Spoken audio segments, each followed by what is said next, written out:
ঝালদা 2 নম্বর ব্লকের বামনিয়াবিরাটি অঞ্চলের গোসাইডি গ্রামের বাসিন্দা হইতেছি। আমাদের গোসাইডি বড়ুয়াকোচা গ্রামটা মানে পাড়ুয়া থেকে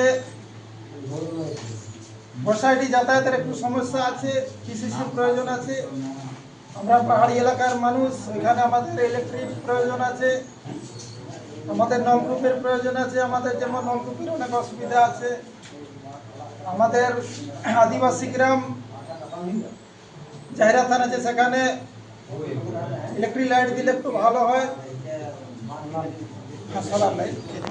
সুযোগ দিচ্ছে তো ওরা আমাদের আবেদন এই যে সরকারি যে জনশুনানি প্রকল্প চালু করেছে 13 থেকে 15 আগস্ট 2026 ঝালদা 2 নম্বর ল্যাব অফিসে।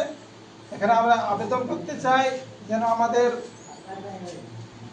যেগুলা সমস্যা রয়েছে সেগুলো যেন সরকার পূরণ করার জন্য সরকারকে আহ্বান।